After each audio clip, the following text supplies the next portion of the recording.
Señor de la Cueva, quisiéramos saber qué festejan los movimientos sociales en México hoy. En realidad no estamos festejando nada porque no hay nada que festejar, desafortunadamente. Estamos conmemorando el bicentenario del inicio de la Guerra de Independencia y conmemorándolo desde el lado de los verdaderos protagonistas de estas gestas, como ha sido el pueblo trabajador, el pueblo del campo, el pueblo indígena. Estamos conmemorando el haber conquistado esta independencia, pero también sin festejarlo, porque en realidad después de 200 años el país ha perdido de nueva cuenta soberanía, ha perdido independencia.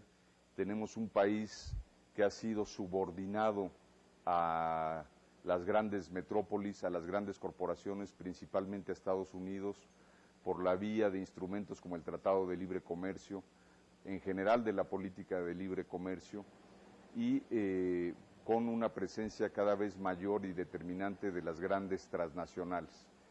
Los diferentes gobiernos neoliberales han llevado al país a un verdadero desastre y pérdida de soberanía nacional.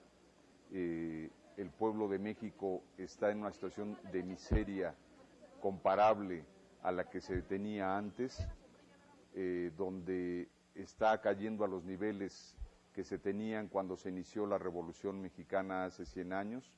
Verdaderamente es un balance muy desfavorable para el pueblo de México y por lo tanto los movimientos sociales, el movimiento popular, estamos conmemorando de manera independiente este bicentenario, pero señalando que es necesario rescatar la soberanía y la independencia nacionales de manos de los gobiernos entreguistas que han sacrificado al país y a su pueblo.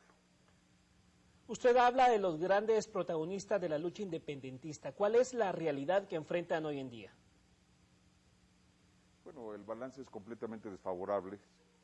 Los campesinos y los indígenas pusieron los muertos, pusieron los combatientes en el ejército insurgente y sin embargo hoy vemos al campo en la más absoluta destrucción, viendo a sus hijos emigrar a Estados Unidos y a otras partes porque no hay trabajo, porque no hay manera de producir alimentos.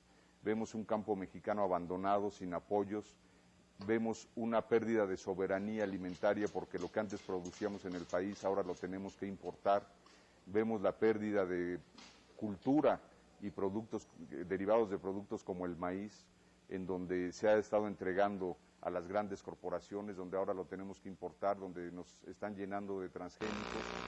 Vemos una situación de desesperación en el campo mexicano.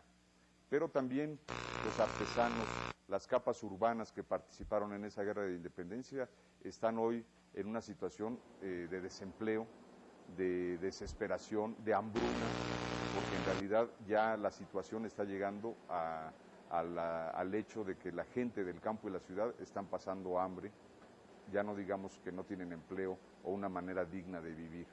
Y los pocos que lo tenían, trabajadores que habían logrado con sus esfuerzos construir contratos colectivos, están siendo destruidos, están siendo atacados como los electricistas, los mineros. Los mineros jugaron un papel importante en las guerras de independencia y en la Revolución Mexicana y hoy están siendo sometidos a la violencia y el autoritarismo. Esa es la situación, el balance para los que fueron los protagonistas de esas guerras liberadoras del país. A 200 años de la independencia, ¿hacia dónde se dirige México? Bueno, México se dirige a cualquiera de dos destinos. Si continuamos con este gobierno entreguista de la derecha neoliberal, vamos todavía más directo al abismo, a la pérdida completa de soberanía, a la integración absolutamente subordinada de Estados Unidos, a la precarización como la forma de vida de la absoluta mayoría de los mexicanos.